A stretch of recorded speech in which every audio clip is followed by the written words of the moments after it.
সীমান্তে ভারতের সাথে বাংলাদেশের তীব্র উত্তেজনা, মুখোমুখি দুদেশের সীমান্তরক্ষীরা। পানি নিয়ে চিরশত্রুর সাথে বন্ধুত্ব ভারতের, কিন্তু বাংলাদেশের পিঠে কেন ছুরি দিল্লির? হিজবুল্লাহ ইসরায়েল পাল্টাপাল্টি হামলা, অগ্রগতি নেই গাজায় যুদ্ধবিরতির আলোচনায়। আসসালামু আলাইকুম, দেখছিলেন বাংলাভিশন ওয়ার্ল্ড নিউজ হেডলাইন। এবারে বিস্তারিত। এবারে সীমান্ত ইস্যুতে ভারতের সাথে বাংলাদেশের চরম উত্তেজনা বিরাজ করছে বলে দাবি করেছে ভারতের গণমাধ্যমগুলো। তারা বলছে, গেল সপ্তাহে সীমান্তে কাঁটাতারের বেড়া নির্মাণ ও 5 ভারতীয় নৌ অপারেটরকে আটকের ঘটনা দুদেশের মধ্যে চলমান রাজনৈতিক ও কূটনৈতিক টানাপোড়েনকে আরও বাড়িয়ে দিয়েছে। এমন পরিস্থিতিতে সীমান্তে মুখোমুখি অবস্থানে দুদেশের সীমান্তরক্ষী বাহিনী, বিজিবি ও বিএসএফ। বিশ্লেষকরা বলছেন, পানির ন্যায্য অধিকার সহ সীমান্তে বাংলাদেশি হত্যা ঠেকাতে বাংলাদেশের উচিত ভারতের প্রতি নতজানু নীতি থেকে সরে এসে কঠোর অবস্থান নেওয়া। ডেস্ক রিপোর্টে আরো জানাচ্ছেন রিফাত জামান। বাংলাদেশে ভয়াবহ বন্যা আর শেখ হাসিনা ইস্যুর পর এবার সীমান্ত ঘিরেও ভারতের সাথে বাংলাদেশের তীব্র টানাপোড়েন আর উত্তেজনা ছড়িয়ে পড়েছে, এমন খবর প্রকাশ করেছে ভারতের বিভিন্ন সংবাদ মাধ্যম।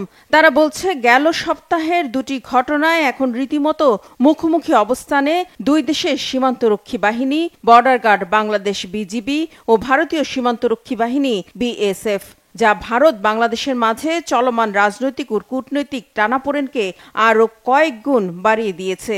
ভারতের গণমাধ্যমের দাবি, গেল বুধবার লালমনিরহাটের পাটগ্রাম উপজেলার দহগ্রাম ইউনিয়নের হাড়িপাড়া সীমান্তে ভারতীয় সীমান্তরক্ষী বাহিনী কাঁটাতারের বেড়া নির্মাণের সময় তাতে বাধা দেয় বর্ডার গার্ড বাংলাদেশ।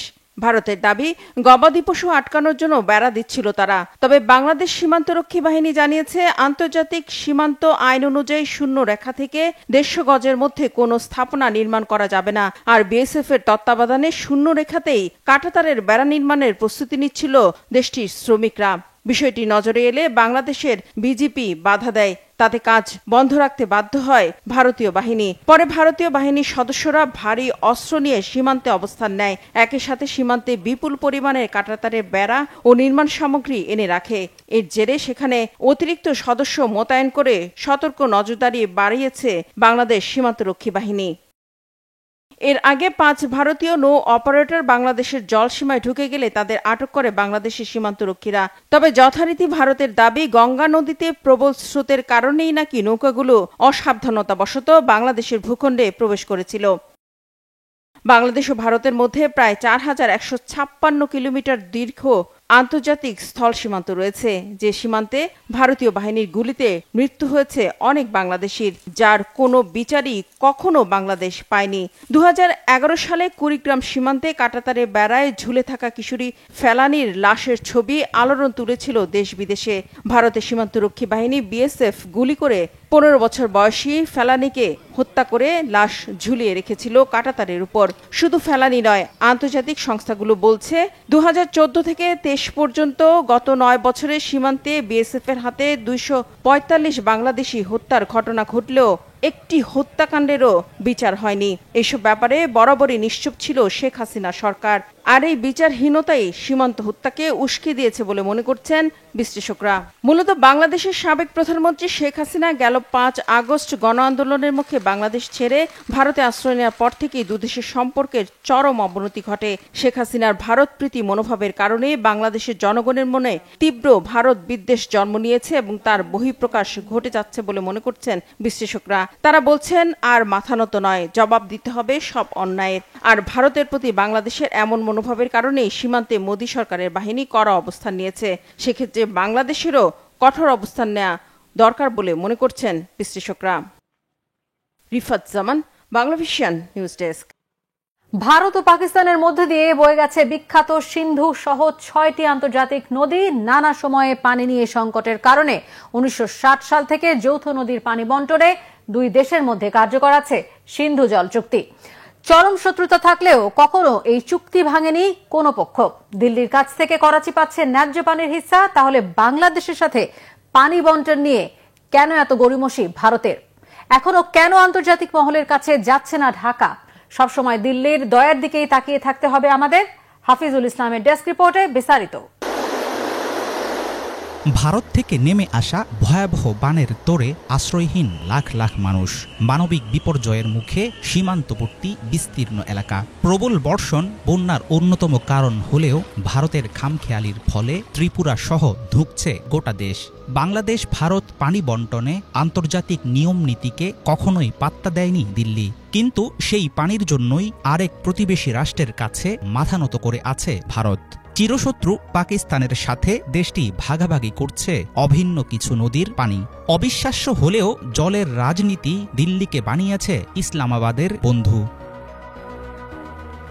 ভারত ও পাকিস্তানের মধ্য দিয়ে প্রবাহিত হয়েছে 6টি আন্তঃরাষ্ট্রীয় নদী। সিন্ধু অববাহিকায় দুই দেশের অভিন্ন এই নদগুলোর পানি ন্যায্যতার সঙ্গে ভাগাভাগি করার লক্ষ্যে 1960 সালে দুই দেশের মধ্যে স্বাক্ষরিত হয় ইন্দাস ওয়াটার ট্রিটি। বিশ্বব্যাংকের মধ্যস্থতায় হওয়া সিন্ধু জলচুক্তি দক্ষিণ এশিয়ার সবচেয়ে পুরনো ও সবচেয়ে বেশি দিন ধরে চালু থাকা আন্তর্জাতিক পানি বন্টন চুক্তি। সিন্ধু নদী ভারত ও পাকিস্তান উভয় দেশের জন্যই অত্যন্ত গুরুত্বপূর্ণ। এর উৎপত্তি চীনের দক্ষিণ পশ্চিমে তিব্বতে। 1947 সালে দেশ দুটো স্বাধীন হওয়ার পর থেকেই বিভিন্ন সময়ে পানি নিয়ে দেখা দেয় বিরোধ। স্থায়ী সমাধান হিসাবে সিন্ধু জলচুক্তি মেনে নেন ভারতের তৎকালীন প্রধানমন্ত্রী জওহরলাল নেহরু ও পাকিস্তানের প্রেসিডেন্ট মোহাম্মদ আইয়ুব খান। চুক্তি অনুযায়ী সিন্ধু, চন্দ্রভাগা ও ঝিলমের ভাগ পেয়েছে পাকিস্তান। অন্যদিকে বিয়াস, রাভি ও শতদ্রুর পানির উপর দেয়া হয় ভারতের অধিকার। বহু বর্ষ পুরনো এই পানি বন্টন চুক্তিতে প্রভাব ফেলতে পারেনি পাক ভারত শত্রুতা।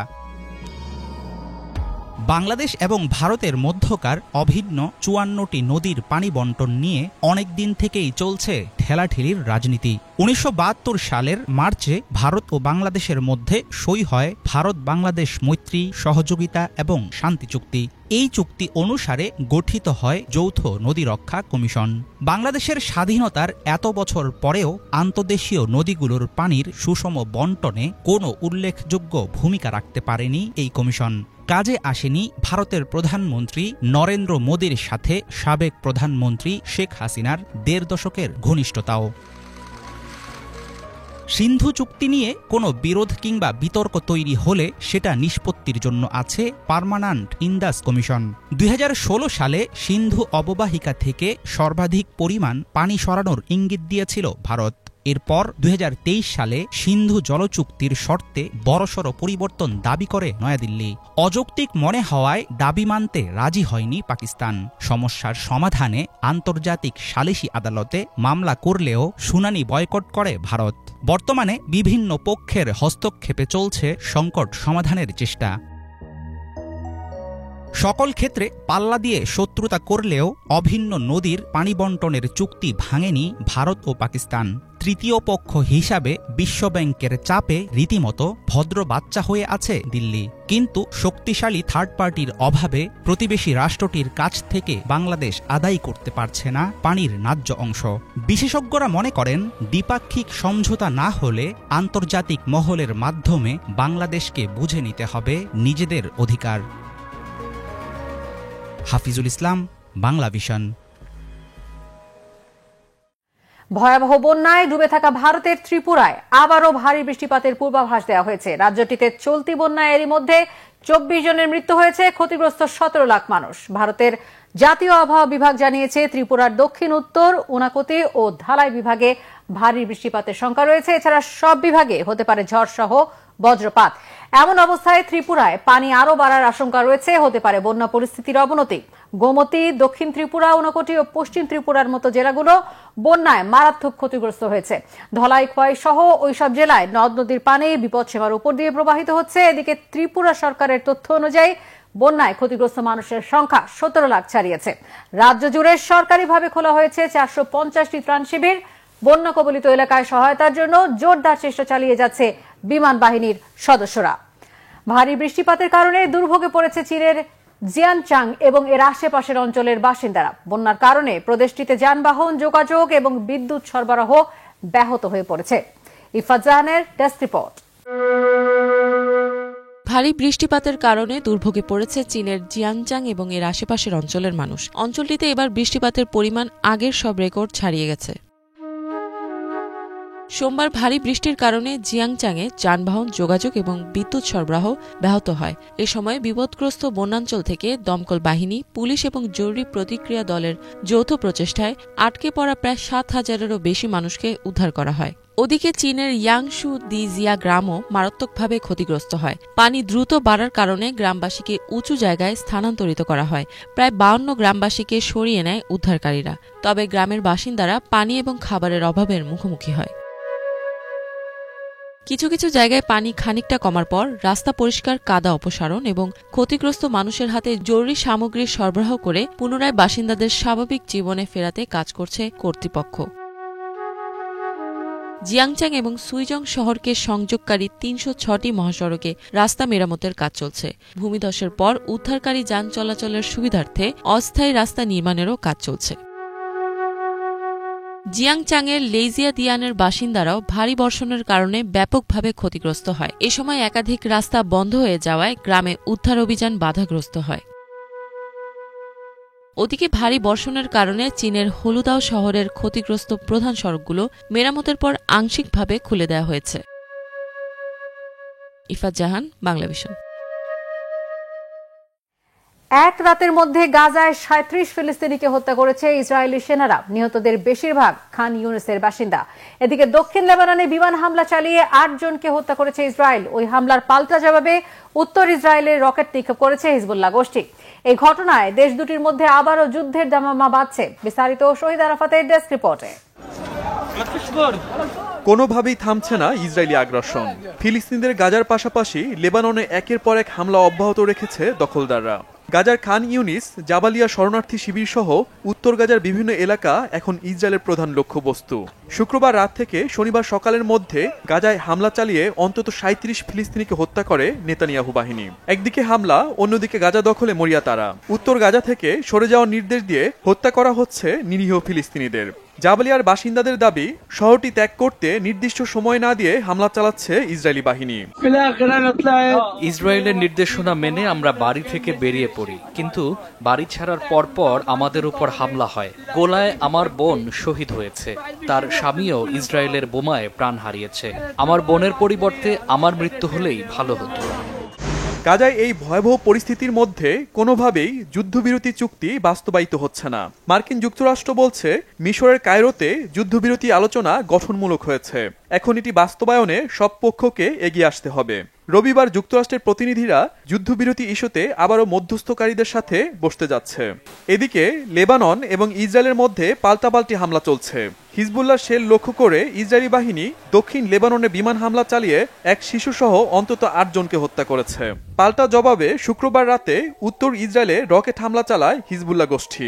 তবে এই হামলায় কোনো হতাহতের তথ্য পাওয়া যায়নি। গেল বছর অক্টোবরে ইসরায়েল হামাস সংঘাত শুরুর পর লেবাননে প্রাণহানি হয়েছে ৬০০ জনের। শহীদ আরাফাত, বাংলাভিশন নিউজ ডেস্ক। কার্স্ক প্রদেশে ইউক্রেনীয় সেনাদের চলমান হামলার মাঝে রাশিয়ার সীমান্ত ঘেঁষা ফিনল্যান্ডে ৪ থেকে ৫,০০০ সেনার একটি ব্রিগেড মোতায়েন করার প্রস্তুতি নিচ্ছে ন্যাটো। একই সাথে আকাশ প্রতিরক্ষা ব্যবস্থা সহ ইউক্রেনকে আরও এক দফা সামরিক সহায়তা দেওয়ার ঘোষণা দিয়েছে যুক্তরাষ্ট্র। অন্যদিকে শেষ সপ্তাহে ইউক্রেনীয় সেনাদের হটিয়ে দোনেৎস্কের আরও ৫টি অঞ্চল দখলে নেয়ার কথা জানিয়েছে রাশিয়া। হিজল জোবাইরের ডেস্ক রিপোর্ট। রাশিয়ার কার্স্ক প্রদেশে ঢুকে পড়া ইউক্রেনীয় সেনাদের বিরুদ্ধে ব্যাপক অভিযান চালানোর কথা জানিয়েছে রাশিয়া। শুক্রবার এক বিবৃতিতে রুশ প্রতিরক্ষা মন্ত্রণালয় জানায়, কার্স্কে শত্রুপক্ষের বিভিন্ন অবস্থানে জোরালো হামলা চালানো হচ্ছে। এসব হামলায় তাদের উল্লেখযোগ্য সংখ্যক সাঁজোয়া যান ধ্বংস হয়েছে। একই সাথে ভূপাতিত করা হয়েছে বেশ কিছু ড্রোন। চলমান এ উত্তেজনার মাঝেই রাশিয়ার সীমান্ত ঘেঁষা ফিনল্যান্ডের মিক্কেলি শহরে ৪ থেকে ৫,০০০ সৈন্যের একটি ব্রিগেড মোতায়েনের প্রস্তুতি নিচ্ছে পশ্চিমাদের সামরিক জোট ন্যাটো। মিক্কেলি শহরটি রাশিয়া সীমান্ত থেকে মাত্র ১৪০ কিলোমিটার দূরে। ফিনল্যান্ড সরকার বলছে, রাশিয়ার দিক থেকে কোনো ধরনের আগ্রাসনের বিরুদ্ধে পূর্ব সতর্কতা হিসেবে এসব সেনা মোতায়েনের সিদ্ধান্ত নেওয়া হয়েছে। তবে রাশিয়া এ ধরনের পদক্ষেপকে উস্কানিমূলক বিবেচনা করায় ওই অঞ্চলে নতুন করে উত্তেজনা ছড়াতে পারে বলে আশঙ্কা দেখা দিয়েছে। 2023 সালের এপ্রিলে ফিনল্যান্ড ন্যাটোতে যোগ দেওয়ার পর থেকেই দেশটিতে এই জোটের সামরিক তৎপরতা বাড়ছে। সীমান্ত ঘেঁষে ন্যাটোর এ ধরনের সম্প্রসারণকে জাতীয় নিরাপত্তার জন্য সরাসরি হুমকি হিসেবে দেখে রাশিয়া। বরাবরই এ ধরনের পদক্ষেপের বিরুদ্ধে পাল্টা পদক্ষেপ নেয়ার হুঁশিয়ারি জানিয়ে আসছে তারা। এদিকে এই পরিস্থিতির আগুনে ঘি ঢালছে যুক্তরাষ্ট্রের নতুন এক ঘোষণা। ইউক্রেনকে আরও এক দফায় সামরিক সহায়তার ঘোষণা দিয়েছে তারা। এ সহায়তার মধ্যে আছে হিমার্স ক্ষেপণাস্ত্র, আকাশ প্রতিরক্ষা ব্যবস্থা, ড্রোন ও সাঁজোয়া যান বিধ্বংসী সরঞ্জাম, গোলাবারুদ সহ প্রয়োজনীয় বিভিন্ন উপকরণ। অন্যদিকে এত কিছুর পরও ইউক্রেনের বিরুদ্ধে যুদ্ধে সুবিধাজনক অবস্থানে থাকার দাবি জানাচ্ছে রুশ প্রতিরক্ষা মন্ত্রণালয়। শুক্রবারের বিবৃতিতে বিভিন্ন অঞ্চলে সম্মুখ যুদ্ধে এগিয়ে যাওয়ার কথা জানিয়েছে তারা। একই সাথে শেষ সপ্তাহে শত্রু সেনাদের পরাস্ত করে দোনেস্কের আরও 5টি অঞ্চল নিয়ন্ত্রণে নেয়ার দাবি জানানো হয়েছে। হিজল জোবায়ের, বাংলা ভিশন।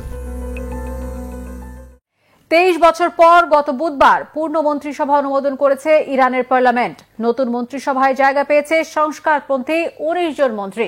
পার্লামেন্টের নতুন মন্ত্রিসভার ইতিহাসে সবচেয়ে বেশি সংখ্যক আস্থা ভোট পাওয়ার পর বৃহস্পতিবার প্রতিরক্ষা মন্ত্রী আজিজ নাসির জাদে তার নতুন মিশন নিয়ে কথা বলেছেন। ডেস্ক রিপোর্টে জানাচ্ছেন বিস্তারিত। 23 বছর পর গত বুধবার ইরানে পূর্ণ মন্ত্রিসভা অনুমোদন করেছে দেশটির পার্লামেন্ট। নতুন মন্ত্রিসভায় জায়গা পেয়েছেন 19 জন মন্ত্রী। বর্তমান প্রেসিডেন্ট মাসুদ পেজেশকিয়ান সংস্কারপন্থী হিসেবে পরিচিত হওয়ায় তার মন্ত্রিসভায়ও ঠাঁই পেয়েছে সংস্কারপন্থীরা। পার্লামেন্টে ইসলামী বিপ্লবের ইতিহাসে সবচেয়ে বেশি সংখ্যক আস্থা ভোট পায় নতুন মন্ত্রিসভা। এই সময় প্রেসিডেন্ট মাসুদ পেজেশকিয়ান বলেন, তাদের পথ ঐক্যের এবং সেভাবেই তাদের এগিয়ে যেতে হবে। নতুন মন্ত্রিসভায় প্রতিরক্ষা মন্ত্রী হিসেবে নিয়োগ পেয়েছেন ইরানের বিমান বাহিনীর সাবেক কমান্ডার আজিজ নাসির জাদে। বৃহস্পতিবার আজিজ নাসির জাদে তার নতুন মিশন নিয়ে কথা বলেন। ইরানের প্রতিরক্ষা ও প্রতিরোধ ব্যবস্থায় অগ্রগতি চলমান রাখতে যা যা করা প্রয়োজন সেসব নিয়ে আলোচনা করেন নতুন এই প্রতিরক্ষা মন্ত্রী।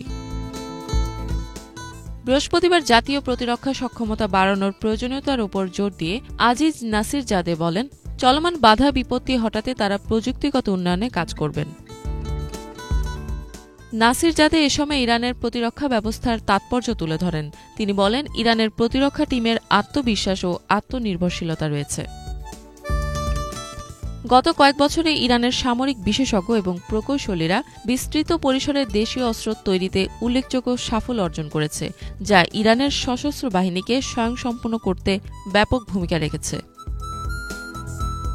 এই সময় কর্মকর্তারা বলেন, ইরান নিজেদের সামরিক সক্ষমতা জোরদার করতে দ্বিধা করবে না এবং ইরানের প্রতিরক্ষা সক্ষমতা কখনোই আর আলোচনার বিষয় হবে না।